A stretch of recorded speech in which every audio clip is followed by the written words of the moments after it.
ನಮಸ್ಕಾರ, ನೀವು ನೋಡ್ತಾ ಇದ್ದೀರಿ ಸುಮನ್ ಟಿವಿ ಕನ್ನಡ. ಹಿಂದಿ ಹೇರಿಕೆ ವಿರೋಧ ಆಂದೋಲನದ ದೊಡ್ಡ ಹೆಸರು ಆನಂದ್ ಗುರು. ಭಾಷಾ ದಬ್ಬಾಳಿಕೆ, ದಕ್ಷಿಣ ಭಾರತದ ಭಾಷೆಗಳ ಮೇಲೆ ಉತ್ತರ ಭಾರತ ಆಡಳಿತ ಯಾವ ರೀತಿಯ ಒಂದು ರೀತಿ ದಬ್ಬಾಳಿಕೆಯನ್ನು ನಡೆಸ್ತಾ ಇದೆ, ಇದ್ರ ಬಗ್ಗೆ ಸತತವಾಗಿ ಆಂದೋಲನವನ್ನು ಮಾಡ್ತಾ ಇರ್ತಕ್ಕಂಥವರು ನಮ್ಮ ಜೊತೆಗಿದ್ದಾರೆ. ಬನ್ನಿ ಅವ್ರನ್ನ ಕಾರ್ಯಕ್ರಮಕ್ಕೆ ಸ್ವಾಗತಿಸೋಣ. ನಮಸ್ಕಾರ ಸರ್, ಕಾರ್ಯಕ್ರಮಕ್ಕೆ ಸ್ವಾಗತ. ನಮಸ್ತೆ ಸರ್, ಈಗ ಸಾಕಷ್ಟು ಜನಕ್ಕೆ ಸಾಕಷ್ಟು ಒಂದು ಕನ್ಫ್ಯೂಷನ್ಸ್ ಆಗ್ತಾ ಇದೆ. ಸಡನ್ನಾಗಿ ಎಕ್ಸಾಮ್ಸ್ ನಡೆಯುವಂಥ ಸಂದರ್ಭದಲ್ಲಿ ಹಿಂದಿ ಭಾಷೆ ಈ ಒಂದು ಪಠ್ಯದಿಂದ ಮಾರ್ಕ್ಸನ್ನು ತೆಗೆಯುವಂಥದ್ದು, ಹಿಂದಿಯ ಮೇಲೆ ಸೊ ಅದನ್ನು ಮುಕ್ತಗೊಳಿಸುವಂಥ ಒಂದು ಸರ್ಕಾರದ ನೀತಿಗೆ ನಿಮ್ಮ ಒಂದು ಅಭಿಪ್ರಾಯ ಏನು? ಇದು ಕಳೆದ ವರ್ಷ 24ನೇ ಇಸ್ವಿನಲ್ಲಿ ಸುಮಾರು 90,000 ಜನ ಮಕ್ಕಳು ಹಿಂದಿ ಭಾಷೆ 1ರಲ್ಲೇ 10ನೇ ತರಗತಿ ಫೇಲ್ ಆಗಿದ್ದರು. ಕಳೆದ ವರ್ಷ ಅದು 1,52,000 ಇಷ್ಟು ಮಕ್ಕಳು ನಪಾಸ್ ಆಗಿದ್ದರು. For business and personal promotions in Suman TV Kannada, please contact 9686376663. ಈಗ ಆ ಹೊರೆನ ಇಳಿಸಿ 5 ವಿಷಯಗಳನ್ನ ಮಾತ್ರ ಅಂಕಪಟ್ಟಿಗೆ ಪರಿಗಣಿಸ್ತೀವಿ ಅನ್ನೋ ಸರ್ಕಾರದ ನಿರ್ಧಾರ ಭಾಳ ಒಳ್ಳೆಯ ನಿರ್ಧಾರ. ಇದು ಮಕ್ಕಳಿಗೆ ಬೇಡದೇ ಇರೋ ಹೊರೆನ ಇಳಿಸುತ್ತೆ. ಮತ್ತು ಭಾಳ ಮುಖ್ಯವಾಗಿ ಏನಾಗುತ್ತೆ ಅಂತಂದರೆ, ಇಡೀ ನಮ್ಮ ಮಕ್ಕಳು ಇವತ್ತಿನ ದಿನ ಸ್ಪರ್ಧೆ ಮಾಡಬೇಕಾಗಿರೋದು ಇಡೀ ಭಾರತದ ಎಲ್ಲ ರಾಜ್ಯಗಳ ಮಕ್ಕಳ ಜೊತೆ. 10ನೇ ತರಗತಿನಲ್ಲಿ ಇಡೀ ದೇಶದಲ್ಲಿ ಬಹುತೇಕ ರಾಜ್ಯಗಳು, ಬಹುತೇಕ ಅನ್ನೋದಕ್ಕಿಂತ ಹೆಚ್ಚಿನ ಎಲ್ಲ ರಾಜ್ಯಗಳಲ್ಲಿ ಆ ಮಕ್ಕಳು ಬರೆಯೋದು 5 ವಿಷಯಕ್ಕೆ. ನಮ್ಮ ಮಕ್ಕಳು 6 ವಿಷಯದಲ್ಲಿ ಪರೀಕ್ಷೆ ಬರೆದು ಅಂಕಗಳನ್ನು ಗಳಿಸಿ ಅವ್ರ ಜೊತೆ ಸ್ಪರ್ಧೆ ಮಾಡಬೇಕು ಅನ್ನೋದು ಭಾಳ ತಪ್ಪಾಗುತ್ತೆ. ಹಾಗಾಗಿ 5 ವಿಷಯಗಳಿಗೆ ನಾವು ಅಂಕಗಳಿರುತ್ತೆ, ಅವ್ರದ್ದು 5 ವಿಷಯಗಳಿರುತ್ತೆ, ಸ್ಪರ್ಧೆ ಸಮಾನವಾಗಿರುತ್ತೆ. ಹಾಗಾಗಿ ತಾರತಮ್ಯ ಇಲ್ಲದೆ ಇರೋದಕ್ಕೆ, ನಮ್ಮ ಮಕ್ಕಳು ಹಿಂದುಳಿಯೋದಕ್ಕೆ ತಪ್ಪಿಸೋದಕ್ಕೆ ಇದು ಭಾಳ ಒಳ್ಳೆಯ ನಡೆ ಅಂತ ನಮ್ಮ ಅನಿಸಿಕೆ. ಜೊತೆಗೆ ಏನಂತ ಹೇಳಿದ್ರೆ, ಈಗ ತಮಿಳುನಾಡು ಬೇರೆ ಬೇರೆ ರಾಜ್ಯಗಳಲ್ಲಿ ದ್ವಿಭಾಷಾ ಸೂತ್ರ ಇತ್ತು, ನಮ್ಮಲ್ಲಿ ಒಂದು ತ್ರಿಭಾಷಾ ಸೂತ್ರ ಇತ್ತು. ಈಗ ದ್ವಿಭಾಷಾ ಸೂತ್ರವನ್ನು ಮಾಡೋದ್ರಿಂದ ಅನುಕೂಲ ಆಗುತ್ತಾ ಹೇಗೆ ಅಂತ ಹೇಳಿ ಸರ್? ಯಾಕಂತ ಹೇಳಿದ್ರೆ, ಈಗ ನಾವು ಹಿಂದಿಯನ್ನು ಅಥವಾ SSLC ಪಠ್ಯಪುಸ್ತಕದಿಂದ ಮಾರ್ಕ್ಸ್ ವಿಚಾರದಲ್ಲಿ ಹಿಂದಿ ಬೇಡ ಅಂತ ಸಂದರ್ಭದಲ್ಲಿ ಸಾಕಷ್ಟು ಒಂದು ವಿರೋಧ ವ್ಯಕ್ತ ಆಗ್ತಾ ಇದೆ. ಈ ಒಂದು ಸಂದರ್ಭದಲ್ಲಿ ತಾವೇನು ಹೇಳ್ತೀರಿ ದ್ವಿಭಾಷಾ ನೀತಿ ಬಗ್ಗೆ? ಮೂಲತಃ ಬೇಕಿರೋದು ನಮಗೆ ಕುವೆಂಪು ಅವ್ರು ಹೇಳ್ತಾರೆ, ತ್ರಿಭಾಷೆ ಅಷ್ಟೇ ಅಲ್ಲ, ಬಹುಭಾಷೆಗಳಲ್ಲಿ ತ್ರಿಭಾಷೆ ಅಂತ ಅವ್ರು ಮಾತಾಡ್ತಾರೆ. ಆದರೆ ಪರೀಕ್ಷೆ ದೃಷ್ಟಿಯಿಂದ ನೋಡಿದರೆ ದ್ವಿಭಾಷಾ ನೀತಿನೇ ಸರಿಯಾಗಿದೆ.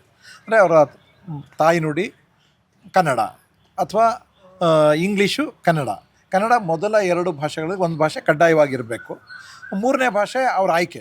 ಬಹುಭಾಷೆಗಳಲ್ಲಿ ತ್ರಿಭಾಷೆ ಅಂದರೆ ತಮಿಳು, ತೆಲುಗು, ಹಿಂದಿ, ಮರಾಠಿ, ತುಳು, ಕೊರಕೊ, ಯಾವ ಭಾಷೆಗಳಿದೆಯೋ ಯಾವುದನ್ನು ಬೇಕಾದ್ರೆ ಅವ್ರು ಇಷ್ಟ ಇದ್ದು ಕಲ್ತ್ಕೋಬೋದು. ಆ ಥರ ವ್ಯವಸ್ಥೆ ಇರಬೇಕು ಅಂತ ಹೇಳ್ತಾರೆ. ಪರೀಕ್ಷೆಗೆ ಬೇಕಾಗಿಲ್ಲ. ನಮ್ಗೆ ಯಾಕೆ 3ನೇ ಭಾಷೆ ಕಲಿಬೇಕು ಅಂತ ಇವತ್ತು ಮಾತಾಡ್ತಾ ಇದ್ದೀವಿ. ಕೆಲವ್ರು ಹೇಳ್ತಾರೆ ರಾಷ್ಟ್ರೀಯ ಏಕತೆಗೆ, ನೀವು ಹೊರಗಡೆಗೆ ಹೋದರೆ ಸಂವಹನ ಮಾಡೋದಕ್ಕೆ. ಆ ಥರ ಮಾಡೋದಾದರೆ ಕಲ್ತ್ಕೊಳ್ಳೋದು ಯಾವ್ದು ಬೇಕಾದ್ರೆ ಕಲ್ತ್ಕೊಳ್ಳಿ. ಪರೀಕ್ಷೆಗೆ ಯಾಕೆ ಇಡ್ತೀರ? ಅದನ್ನ ಅಂಕಪಟ್ಟಿಗೆ ಯಾಕೆ ಇಡ್ತೀರಾ?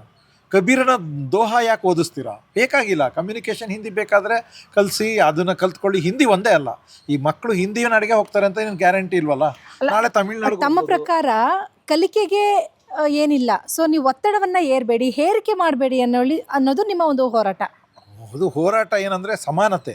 ಇದು ಸಮಾನತೆ ಹೋರಾಟ. ನಾಡು ನುಡಿಯ ದೃಷ್ಟಿಯಿಂದಲೂ ಇದು ಬಹಳ ಮುಖ್ಯವಾದ ಹೋರಾಟ.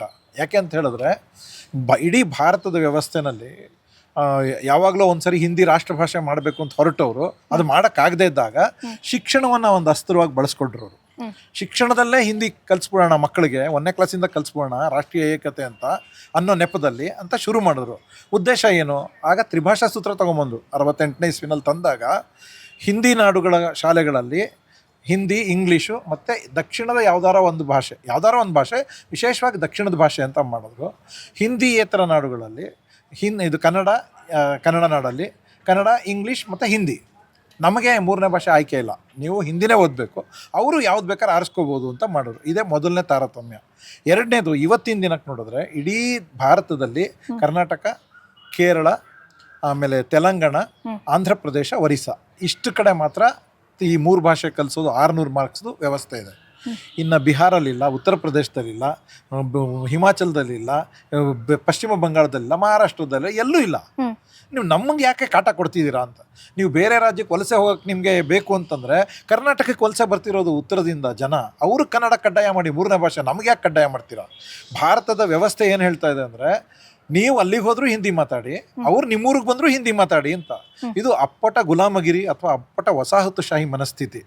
ಇದನ್ನ ವಿರೋಧ ಮಾಡೋದೇ ನಮ್ಮ ಮೂಲ ಉದ್ದೇಶ. ಹಾಗಾಗಿ ನಮ್ಮ ನಾಡಲ್ಲಿ ನಮ್ಮ ಭಾಷೆ ಸಾರ್ವಭೌಮ ಭಾಷೆ, ಹಿಂದಿ ನಾಡಲ್ಲಿ ಹಿಂದಿನೇ ಸಾರ್ವಭೌಮ ಭಾಷೆ. ನಾವು ಅದನ್ನೇನು ಪ್ರಶ್ನೆ ಮಾಡ್ತಾ ಇಲ್ಲ. ನಾವು ಕನ್ನಡದವರು, ನಾವು ಹಿಂದಿ ನಾಡಿಗೆ ಬಂದ್ರು ಕನ್ನಡ ಮಾತಾಡಿ ಅಂತ ನಾವು ಮಾತಾಡ್ತಿಲ್ಲ, ಹಿಂದಿಯವ್ರು ಮಾತಾಡ್ತಿದ್ದಾರೆ. ನಾವು ಹಿಂದಿಯವರು, ನಾವು ಬೆಂಗಳೂರಿಗೆ ಬಂದ್ರು ಹಿಂದಿ ಮಾತಾಡಿ ಅಂತ ಅವ್ರು ಮಾತಾಡ್ತಾ ಇದ್ದಾರೆ. ಹಾಗಾಗಿ ನಿಜವಾದ ದೇಶದ್ರೋಹಿಗಳು ಅವರು, ನಾವಲ್ಲ. ಹಾಗಿದ್ದಾಗ ನಿಜವಾದ ಸರಿಯಾದ ವ್ಯವಸ್ಥೆನಲ್ಲಿ ನಮ್ಮ ಭಾಷೆ, ನಮ್ಗೆ ಯಾವ್ದು ಬೇಕೋ ಭಾಷೆ, ನಾವು ಹಿಂದಿನಾರ ತಗೋತೀವಿ, ಇಂಗ್ಲೀಷಾರ ತಗೋತೀವಿ, ಯಾವ್ದು ಬೇಕಾದ್ರೆ ತಗೋತೀವಿ. ನಾವು ಯಾವ ಭಾಷೆ ತಗೋತೀವಿ, ಎರಡನೇ ಭಾಷೆ ತಗೋತೀವಿ. ಇವೆರಡು ಪರೀಕ್ಷೆಗಿರುತ್ತೆ. ಇನ್ನು ಗಣಿತ, ವಿಜ್ಞಾನ, ಸಮಾಜ ಎಲ್ರಿಗೂ ಸಮಾನತೆ ಸಿಗುತ್ತೆ, ಸ್ಪರ್ಧೆ ಸಮಾನವಾಗಿರುತ್ತೆ. ಮತ್ತು ಅನಿಯಂತ್ರಿತವಾದ ವಲಸೆ ಏನಿದೆಯಲ್ಲ ಅದಕ್ಕೆ ಮುಖ್ಯವಾಗಿ ಕಡಿವಾಣ ಹಾಕತ್ತೆ. ಇವೆಲ್ಲ ಕಾರಣದಿಂದಲೂ ನಮಗೆ ದ್ವಿಭಾಷೆನೇ ಸರಿಯಾಗಿರೋದು.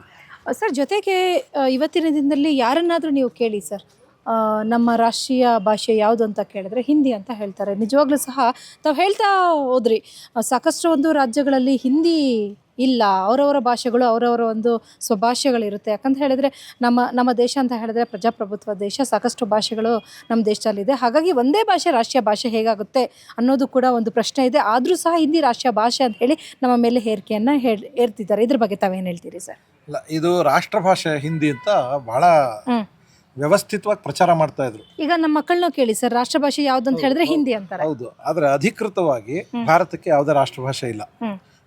ಸಂವಿಧಾನ ಏನಿದೆ, ಸಂವಿಧಾನದಲ್ಲಿ 343ನೇ ವಿಧಿಯಿಂದ 351ನೇ ವಿಧಿ ತನಕ ಭಾಷಾ ನೀತಿ ಬರೆದಿದ್ದಾರೆ.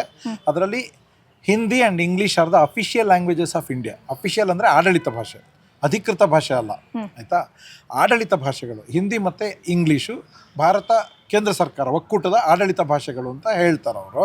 ಅದನ್ನೇ ನಾವು ವಿರೋಧ ಮಾಡ್ತಿದ್ದೀವಿ. ನೀವು ಬಹುಭಾಷೆಗಳಿರೋ ನಾಡಲ್ಲಿ ಒಂದು ಭಾಷೆ ನೀವು ಆಡಳಿತ ಭಾಷೆ ಮಾಡಿದ್ರೆ ಅವತ್ತಿನ ದಿನಕ್ಕೆ ಅದು ಬೇಕಿತ್ತು. 47ನೇ ಇಸ್ವಿಲಿ 50ನೇ ಇಸ್ವಿಲಿ ಇತ್ತೇನೋ ಬಹುಶಃ ತಾಂತ್ರಿಕವಾಗಿ ಮಿತಿಗಳಿತ್ತು ಮಾಡೋಕ್ಕೆ. ಎಲ್ಲ ಕಡೆ ಎಲ್ಲ ಭಾಷೆಲಿ ಹಿಂಗೆ ಆಡಳಿತ ಕೊಡೋದು, ದೇಶ ಒಗ್ಗೂಡ್ಸೋದು ಹಿಂಗೆ, ಇವೆಲ್ಲ ಸಮಸ್ಯೆಗಳಿತ್ತನೋ ಅವತ್ತು. ಹಾಗಾಗಿ ಮಹಾತ್ಮ ಗಾಂಧಿ ಥರದವರು ಕೂಡ ಹಿಂದಿ ಪರವಾಗಿ ಮಾತಾಡಿದ್ದಾರೆ ಅವತ್ತಿನ ದಿನ, ಇಲ್ಲ ಅಂತೇನಿಲ್ಲ. ಈ 50-70 ವರ್ಷದ ನಂತರ ಪರಿಣಾಮ ಏನಾಗಿದೆ, ನೀವು ರೈಲ್ವೆ ಪರೀಕ್ಷೆ ಬರೀಬೇಕು ಅಂದರೆ ನಿಮ್ಗೆ ಕನ್ನಡದಲ್ಲೇ ಪರೀಕ್ಷೆ ಕೊಡಲ್ಲ.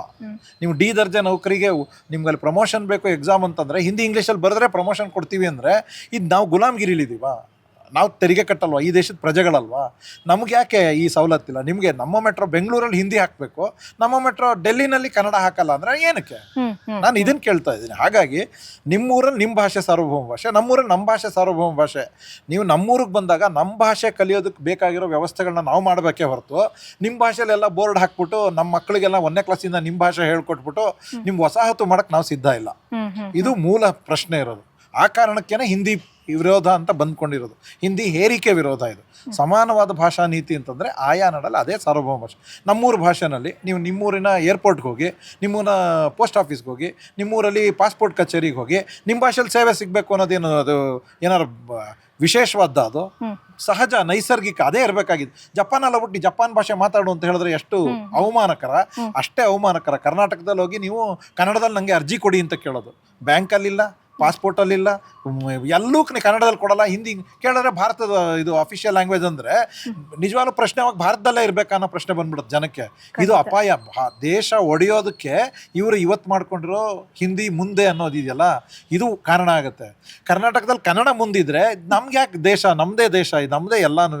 ನಾವು ಭಾರತೀಯರೇ, ನಮಗೂ ದೇಶದ ಒಗ್ಗಟ್ಟಿದೆ. ನೀನು ಸಮಾನ, ನಿಮ್ಮೂರಲ್ಲಿ ನಿಮ್ಮ ಭಾಷೆ ಇಟ್ಕೊ, ನಮ್ಮೂರಲ್ಲಿ ನಮ್ಮ ಭಾಷೆ ಇಟ್ಕೋತೀನಿ.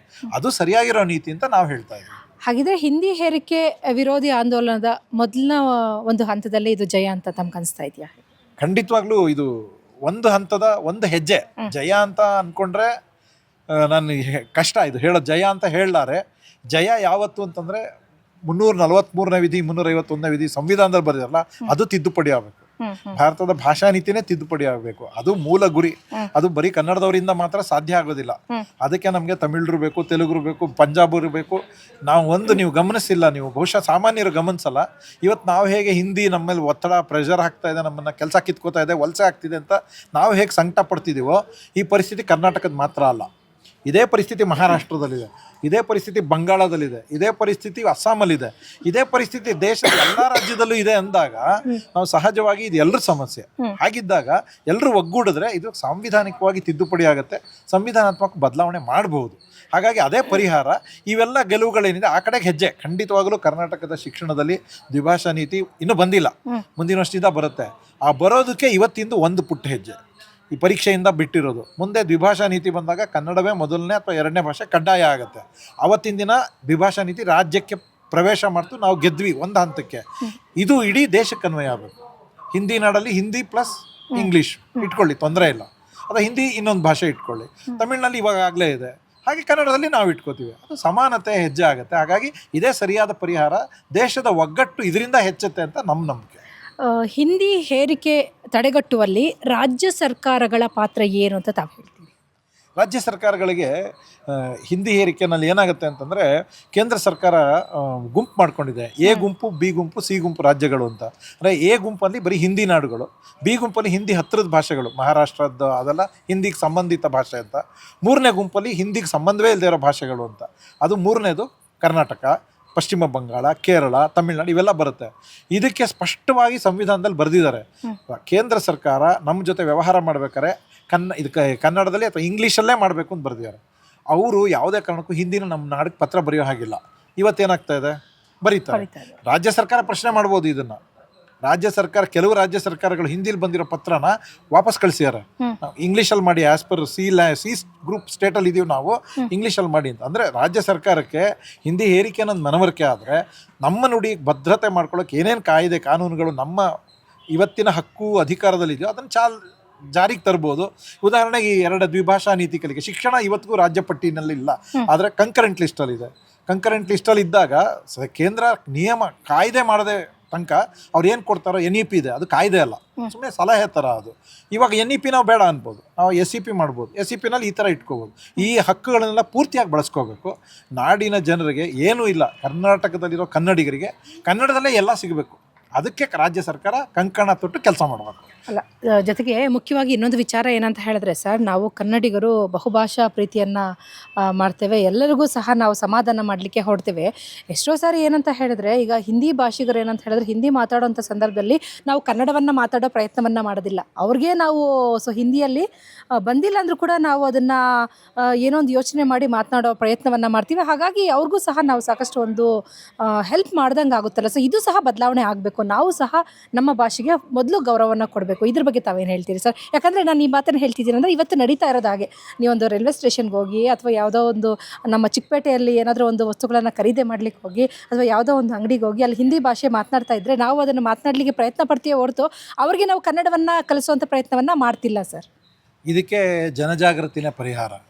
ಜನರಿಗೆ ನೀವು ಹಿಂದಿ ಮಾತಾಡೋದ್ರಿಂದ ಏನಾಗುತ್ತೆ, ಹಿಂದಿ ಒಪ್ಕೊಳ್ಳೋದ್ರಿಂದ ಏನಾಗುತ್ತೆ ಅನ್ನೋದನ್ನ ನಾವು ಮನವರಿಕೆ ಮಾಡಿಕೊಡ್ತಾ ಇದ್ದೀವಿ. ಕನ್ನಡಿಗರಿಗೆ ಕರೆ ಒಂದೇ, ದಯವಿಟ್ಟು ನೀವು ಕರ್ನಾಟಕದಲ್ಲಿದ್ದಾಗ ಇಲ್ಲಿ ಬರೋವ್ರ ಜೊತೆ ಕನ್ನಡದಲ್ಲೇ ಮಾತಾಡಿ. ನಿಮಗೆ ಹಿಂದಿ ಬರ್ಬೋದು, ನಿಮಗೆ ತಮಿಳು ಬರ್ಬೋದು, ತೆಲುಗು ಬರ್ಬೋದು. ನೀವು ಮಾತಾಡಿ, ನೀವು ಗೆದ್ಕೊಂಬಿಟ್ಟು ₹5 ವ್ಯಾಪಾರ ಕಮ್ಮಿ ಏನಂತಾರೆ ಚೌಕಾಸಿ ಮಾಡ್ಕೊಂಡ್ಬಿಡ್ಬೋದು. ಆದರೆ 3.5-4 ಕೋಟಿ ಜನ ಕನ್ನಡದವ್ರಿಗೆ ಕನ್ನಡ ಬಿಟ್ಟು ಬೇರೆ ಬರಲ್ಲ. ಅವ್ರನ್ನ ನೀವು ಅವ್ರದ್ದೇ ನೆಲದಲ್ಲಿ ಅನಾಥರಾಗಿ ಮಾಡ್ತೀರ. ನೀವು ಬೇರೆ ಭಾಷೆ ಮಾತಾಡೋದ್ರಿಂದ ದಯವಿಟ್ಟು ಕನ್ನಡಿಗರಲ್ಲಿ ಒಂದೇ ಕಳಕಳಿ ಅಂದರೆ, ಕರ್ನಾಟಕದ ನೆಲದಲ್ಲಿ ಕನ್ನಡದಲ್ಲೇ ಮಾತಾಡಿ. ನೀವು ತಮಿಳ್ನಾಡಿಗೆ ಹೋಗ್ತೀರಾ, ತಮಿಳಲ್ಲಿ ಮಾತಾಡೋಕ್ಕೆ ಪ್ರಯತ್ನ ಮಾಡಿ. ಹಿಂದಿ ನಾಡಿಗೆ ಹೋಗ್ತೀರಾ, ಹಿಂದಿಲೇ ಮಾತಾಡಿ. ನೀವು ಅಲ್ಲೋ ಕನ್ನಡ ಏನು ಮಾತಾಡಬೇಡಿ, ನೀವು ತಮಿಳ್ನಾಡಿಗೆ ಹೋಗಿ ಕನ್ನಡ ಏನು ಮಾತಾಡಬೇಡಿ. ನಿಮ್ಮ ಆಯಾ ನಾಡಿನ ಭಾಷೆಗೆ ಗೌರವ ಕೊಡಿ. ಆ ಭಾಷೆ ನೀವು ಕಲ್ತ್ಕೊಳ್ಳೋಕ್ಕಾಗತ್ತೆ, ಎಷ್ಟು ಬರುತ್ತೋ ಅಷ್ಟು ಮಾತಾಡಿ, ಪ್ರಯತ್ನ ಮಾಡಿ. ಸಹಜವಾಗಿ ಅದಕ್ಕೆ ಗೌರವ ಸಿಗುತ್ತೆ. ಓಕೆ ಸರ್, ಕೊನೆಯದಾಗಿ ಈಗ ಎಕ್ಸಾಮ್ ಎಲ್ಲ ಮಕ್ಕಳು ಬರೆದ್ರು ಸರ್. ಎಲ್ಲ ಒಂದು ರೀತಿ ಪೋಷಕರಿಗೂ ಕನ್ಫ್ಯೂಷನ್ನು ಮತ್ತು ಸ್ಟೂಡೆಂಟ್ಸ್ಗೂ ಕನ್ಫ್ಯೂಷನ್. ಅಯ್ಯೋ, ನಾನು ತುಂಬ ಚೆನ್ನಾಗಿ ಕಷ್ಟಪಟ್ಟು ಓದ್ಬಿಟ್ಟಿದ್ದೀನಿ, 100 ಅಂಕ ಬರೋಷ್ಟು ಓದ್ಬಿಟ್ಟಿದ್ದೀನಿ, ಈಗ ಸಡನ್ನಾಗಿ 100 ಅಂಕ ಇದಾಯಿತು ಅಂತ ಹೇಳಿದ್ರೆ ನಮಗೇನಾದರೂ ಕನ್ಫ್ಯೂಷನ್ ಆಗುತ್ತೆ. ಈ ಒಂದು ಕನ್ಫ್ಯೂಷನಲ್ಲಿ ಇದ್ದಾರೆ ಸರ್. ಇವ್ರಿಗೆ ಕ್ಲಿಯರಾಗಿ ತಾವು ಏನು ಹೇಳೋದಕ್ಕೆ ಬಯಸ್ತೀರಿ ಸರ್? ಇದು ಒಂದು ಸಂಕ್ರಮಣದ ಕಾಲ. ಅಂದರೆ ಬದಲಾವಣೆ ಆಗಬೇಕಾದಾಗ ಕೆಲವು ಅನಾನುಕೂಲ ಆಗೋದಿಲ್ಲ ಅಂತಲ್ಲ, ಅನಾನುಕೂಲ ಆಗ್ಬೋದು. ಆದರೆ ವಿದ್ಯಾರ್ಥಿಗಳಿಗೆ ನಿಜವಾದ ಅನಾನುಕೂಲ ಏನಿಲ್ಲ. ನೀವು 100 ಅಂಕಗಳಿಗೆ ಸಿದ್ಧವಾಗಿ ಇದ್ದರೆ ಇವತ್ತು ಪರೀಕ್ಷೆನಲ್ಲಿ 100 ಅಂಕಕ್ಕೆ ಬರೆದಿರ್ತೀರ. ಇದು A ಗ್ರೇಡ್ ಆಗುತ್ತೆ, C ಗ್ರೇಡ್ ಆಗುತ್ತೆ, B ಗ್ರೇಡ್ ಆಗುತ್ತೆ ಅಂತ 50 ಅಂಕಕ್ಕೆ ಯಾರೂ ಬರೆಯೋಕ್ಕೆ ಹೋಗಲ್ಲ. ನಿಮ್ಗೆ ಎಷ್ಟು ಚೆನ್ನಾಗಿ ಬರುತ್ತೋ ಅಷ್ಟು ಚೆನ್ನಾಗೇ ಬರೆದಿರ್ತೀರ. ಆ ಅಂಕಗಳನ್ನು ಕೊಟ್ಟು ಅದರಿಂದ ಯಾವ ಗ್ರೇಡು ಅಂತ ನಿಮ್ಮ ಅಂಕಪಟ್ಟಿನಲ್ಲಿ ಬರೆದಿದ್ದಾಗ ನೋಡ್ಕೊಳ್ಳೋದು ನಿಮ್ಗೆ ಲಾಭಕರನೇ. ಯಾಕಂದರೆ ನಿಮ್ಮ ಸ್ಪರ್ಧೆ ಸಮಾನವಾಗುತ್ತೆ. ನಿಮ್ಮ ಪರ್ಸೆಂಟೇಜಲ್ಲಿ ಹಿಂದಿಯಿಂದ ನೀವು ಕುಗ್ಗೋದು ತಪ್ಪುತ್ತೆ. ನಿಮಗೆ ನನಗೆ ಜಾಸ್ತಿ 100 ಬರ್ತಿತ್ತು ಅಂತ ವ್ಯಕ್ತಿಗತವಾಗಿ ವೈಯಕ್ತಿಕವಾಗಿ ಯೋಚನೆ ಮಾಡೋಕ್ಕಿಂತ ಹೋದ ವರ್ಷ 1.5 ಲಕ್ಷ ಜನ ಮಕ್ಕಳು ಬರೀ ಹಿಂದಿ ಬರಲ್ಲ ಅಂತ ಫೇಲ್ ಆಗಿದ್ದಾರೆ, ಅವ್ರ ಬಗ್ಗೆ ಯೋಚನೆ ಮಾಡಿ. ಇಡೀ ಕನ್ನಡ ನಾಡಿಗೆ ಒಳ್ಳೇದಾಗಬೇಕು ಅಂದರೆ ಇವತ್ತಿನ ನಿರ್ಧಾರ ಸರಿಯಾಗಿದೆ. ಗೊಂದಲಗಳಿರ್ತವೆ, ಬಗೆಹರಿಸ್ಕೊಳ್ಳೋಣ. ನಾವೆಲ್ಲರೂ ಒಟ್ಟಿಗೆ ಹೋಗಬೇಕಾಗಿರೋವಂಥ ಸಮಯ ಇದು. ಹಾಗಿದ್ದಾಗಿ ಅನಾನುಕೂಲಗಳಿದ್ದರೆ ದಯವಿಟ್ಟು ಇದನ್ನು ಈ ದಿಕ್ಕಲ್ಲಿ ಯೋಚನೆ ಮಾಡಿ. ಅನಾನುಕೂಲ ಆಗಲ್ಲ ಅದು. ಹಾಗಾಗಿ ನಾಡಿನ ಹೆಚ್ಚಿನ ಜನರಿಗೆ ಅನುಕೂಲ ಆಗುತ್ತೆ. ತುಂಬ ಜನಕ್ಕೆ ಅನುಕೂಲ ಆಗ್ತಿದ್ದಾಗ ನಾವು ಏನು ಮಾಡಬೇಕು ಅಂತ ಸ್ವಲ್ಪ ಯೋಚನೆ ಮಾಡ್ಬೋದು ಅಂತ ನನ್ನ ಮನವಿ. Thank you so much sir. ಯಾಕಂದರೆ ಒಂದಷ್ಟು ಕನ್ಫ್ಯೂಷನ್ ಇತ್ತು, ಪೋಷಕರಿಗೂ ಇತ್ತು, ಸ್ಟೂಡೆಂಟ್ಸ್ಗೂ ಇತ್ತು, ಮತ್ತು ನಮ್ಮ ಜನಕ್ಕೂ ಇತ್ತು. ಏನಪ್ಪ ಇದು ಸಡನ್ನಾಗಿ SSLC ಎಕ್ಸಾಮ್ ಬರೆಯುವಂಥ ಸಂದರ್ಭದಲ್ಲಿ ಹಿಂದಿಯನ್ನು ಮಾರ್ಕ್ಸಿಂದ ತೆಗೀತಾರಂತೆ, ಎಲ್ಲ ಒಂದು ವಿಚಾರಕ್ಕೆ ತಾವು ಸಹ ಸ್ಪಷ್ಟವಾಗಿ ಉತ್ತರವನ್ನು ನೀಡಿದ್ರಿ ಸರ್. Thank you so much sir. Yes ವೀಕ್ಷಕರೇ, ಇದುವರೆಗೂ ನೋಡಿದ್ರಲ್ಲ, ಕೇಳಿಸ್ಕೊಂಡ್ರಲ್ಲ, ಇವತ್ತು ನಮ್ಮ ಕರ್ನಾಟಕ ರಾಜ್ಯದಲ್ಲಿ ನಮ್ಮಗಳ ಮೇಲೆ ಹಿಂದಿ ಹೇರಿಕೆ ಎಷ್ಟು ಮಟ್ಟಿಗೆ ಇದೆ ಅಂತ ಹೇಳಿ. ಸಾಕಷ್ಟು ಜನ ಏನಂತ ಹೇಳಿದ್ರೆ ಮೊದಲಿಂದಲೂ ಸಹ ಹಿಂದಿ ಹೇರಿಕೆ ಬೇಡ ಅಂತೇಳಿ ಆಂದೋಲನವನ್ನು ಮಾಡ್ತಾಯಿದ್ರು. ಈ ಒಂದು ಸರ್ಕಾರ ನಿರ್ಧಾರದಿಂದ ಇದು ಒಂದು ಮೊದಲನೇ ಹೆಜ್ಜೆ ಜಯ ಅಂತ ಹೇಳಬಹುದು. ಕ್ಯಾಮ್ರಾಮ್ಯಾನ್ ಮಲ್ಲಿಕಾರ್ಜುನ್ ಜೊತೆ ಅನಿತಾ ಗೌಡ, ಸುಮನ್ TV ಕನ್ನಡ. ನಮಸ್ಕಾರ.